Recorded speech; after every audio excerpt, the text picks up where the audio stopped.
Okay, let's dive into this fascinating look at Assam, a state nestled there in northeast India. You've given us this concise overview here, and it promises quite a journey, doesn't it? Through history, culture, ancient times, right up to today. So our mission in this deep dive, really just to unpack this specific material you've provided, pull out the key knowledge nuggets it contains. Exactly. And using this source, it gives us a clear pathway. It helps structure our understanding, lets us grasp the big shifts, that shape the region, and hopefully get a solid picture without getting bogged down in every single detail. It's about understanding the core narrative this specific overview presents. Absolutely. And your material, it starts right at the beginning, hints at a really long human story here. It mentions archaeological finds, things like tools at Sarutaru, suggesting, well, Stone Age settlements existed in Assam. That's where this history kicks off. Yeah. And the picture from those early times, according to your source, it's one of diverse peoples arriving. It mentions the likely presence of different language groups. Early on, you've got Austroasiatic, Tibeto-Burman, even Dravidian speakers mentioned. Sort of suggests the region was a crossroads even millennia ago. Makes sense, connecting so many different areas.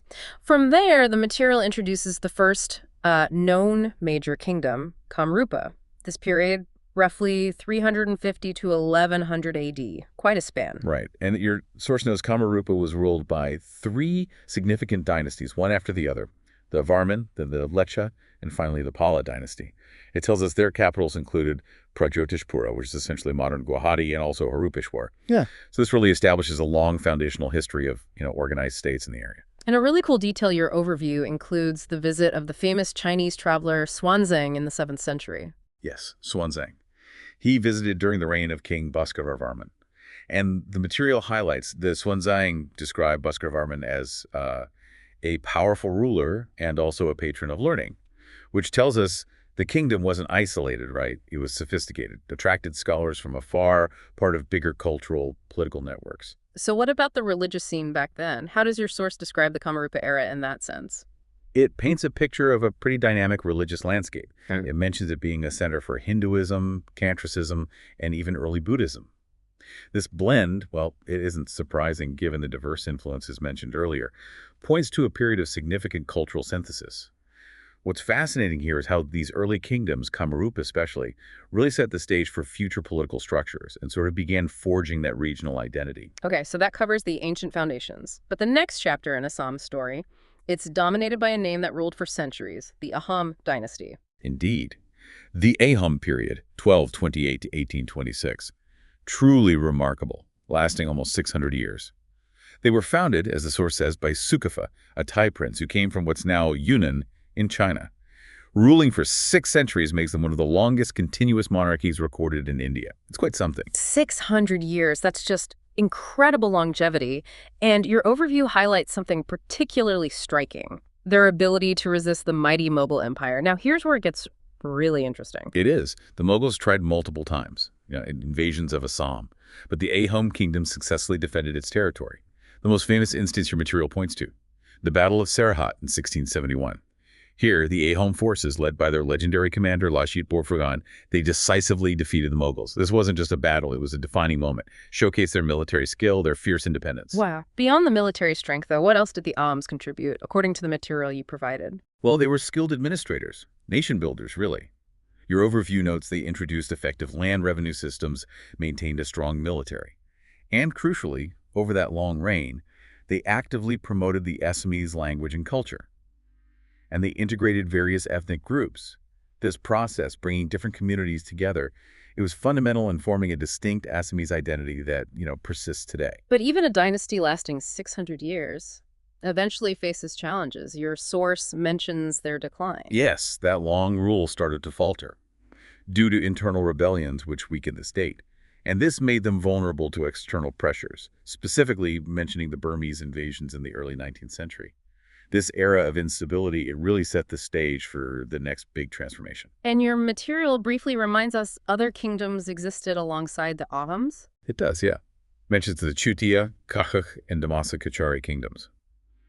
It's a useful reminder that even with the Ahoms' dominance, the medieval period in this region was complex, multiple power centers coexisting or interacting. If we connect this to the bigger picture, the Ahoms' legacy, their long rule, successful defense, integrating peoples, It really provided a bedrock for modern Assamese society, its sense of self. This leads us to a pivotal turning point, the arrival of British power. Fundamentally changed Assam's trajectory. How did that come about, based on your source? The transition to British control, it followed the First Anglo-Burmese War. Your material states that the Treaty of Yandabo in 1826 resulted in Assam being annexed, becoming part of British India. And the British interest, according to the source, it wasn't exactly benevolent governance, was it? Clearly about resources. Precisely. Your overview highlights the British focus on exploiting Assam's rich natural resources, specifically mentions tea, oil, and coal. The establishment of the Assam tea industry, starting in the 1830s, that's presented as a major economic development of this era. And that tea industry, it had a significant and lasting demographic impact, right? Yes, the source is explicit on that. It states that creating these massive tea estates led to the importation of tribal laborers from other parts of India. This migration fundamentally altered Assam's population mix, a consequence that, well, continues to shape the state's social dynamics even now. How did the British organize the administration of Assam based on this material? It shifted over time. Initially, Assam was placed under the Bengal presidency. Then, following the partition of Bengal in 1905, it became part of the eastern Bengal and Assam province. Yeah. For finally being made a separate province in 1912. It's just the changing colonial approach to governing the region, And despite being under colonial rule, Assam was involved in the broader Indian freedom movement. Absolutely. Your source notes Assamese participation in key national movements like the Indian National Congress, the Quit India movement, Swadeshi activities. It also names prominent leaders from Assam's struggle, like Gopinath Bordoloi, emphasizing his important role both before and after independence. This colonial era, as your material shows, it didn't just introduce new economic systems, it fundamentally reshaped Assam's society, its demographics, left legacies still felt today. Right. Moving into the post-independence era then, Assam became a part of independent India in 1947. But the state's borders looked quite different initially. They did. Your overview explains that the Assam province originally included areas that later separated to form the states of Nagaland, Meghalaya, Mizoram, and Arunachal Pradesh. This process, reorganizing the map, it was a major feature of this period, creating the present-day state boundaries we see now. This period also saw significant internal challenges, didn't it? Particularly around issues of language and ethnicity. That's a critical point your source raises. Yeah. It mentions the Assamese Bengali language riots in the 1960s, highlighting the tensions that arose between indigenous Assamese speakers and Bengali-speaking settlers, a dynamic linked to historical migrations, including those brought in during colonial times. And your material talks about ways the government tried to address the needs of diverse tribal populations. Yes, it mentions mechanisms like the 6 schedule areas and the creation of autonomous district councils. These were set up to give certain tribal regions within the state a degree of self-governance, recognizing and aiming to accommodate the diverse populations, their distinct needs, their identities. A defining movement in the post-independence era, as detailed in your source, was the Assam movement. Absolutely. This movement, primarily led by the All Assam Students Union ASU, a very prominent student organization. It ran from 1979 to 1985. The core demand, as presented in your material, was a protest against illegal immigration, particularly from Bangladesh, and a call for detection and deportation of these immigrants. And the outcome of that movement was pretty significant. It certainly was. It culminated in the signing of the Assam Accord in 1985. Your source also notes the movement played a role in forming the political party Assam Gana Parishad, the AGP. This period really brought these complex issues, immigration, identity, citizenship, right to the forefront of Assamese politics. Your material also touches on the issue of insurgency, militancy. It does, noting the emergence of groups like ULFA, the United Liberation Front of Adama. They sought sovereignty for Assam. Your overview indicates that while peace talks and army operations have, gradually reduced insurgent activities, ethnic tensions related to these historical grievances and identity questions, they still remain a factor. And a very recent significant development is mentioned. Yes, the update of the National Register of Citizens, the NRC, in 2019. Your source states this was an official process aimed at identifying legal residents versus potentially illegal immigrants. This connects directly back to those long-standing concerns highlighted by the Assam movement, a major recent event. What's fascinating here is how these modern-day issues, identity, belonging, immigration, they're deeply rooted in the historical influxes of people, from ancient migrations to colonial labor to post-partition movements. Shifting to a more positive light, maybe, what does your source say about modern Assam today? It highlights cultural revival, ongoing economic development, The material points to Assam's strategic importance, too, as a gateway to Southeast Asia. And it lists things modern Assam is internationally recognized for. Its world-famous tea, obviously, its incredible biodiversity, Kaziranga, Manas National Parks, the vibrant Baihu culture, which is so central to Assam's life, and its traditional silk weaving. If we connect this to the bigger picture, these aren't new problems, the identity issues. There are complexities woven into Assam's very long history of integrating diverse populations. But alongside that, there's this rich, enduring culture. It's clear from this overview that Assam's culture is incredibly rich and diverse. So pulling back from the historical timeline a bit, what does your material highlight about the cultural landscape itself? Yeah, your source gives us a great summary of this vibrant aspect. It lists the main languages, spoken Assamese, Bodo, Bengali, alongside many tribal languages, immediately shows you the linguistic tapestry of the state. And festivals are absolutely key, I imagine. They are. Your material emphasizes Bihu as the most important festival celebrated across the state, but also mentions others like Durga Puja, Ali Ali Gang, Baiko. These festivals are crucial expressions of cultural identity, community bonding, connection to the agricultural cycle. The cuisine sounds fascinating, too. Your source describes Assamese cuisine as primarily rice-based, gives a flavor of the local ingredients, things like bamboo shoots, various types of fish, pork, wild greens. Suggests a very distinct local diet shaped by the region's environment. And finally, your material names some notable individuals who represent Assam's contributions to the wider world. Does.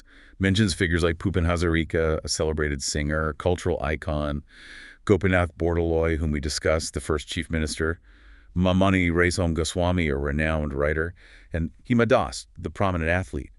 These individuals just highlight Assam's impact across arts, politics, literature, sport. This cultural richness, it really acts as a powerful unifying force, providing a shared sense of identity and pride amidst all the historical and political complexities the state has navigated. We've truly journeyed through time, haven't we?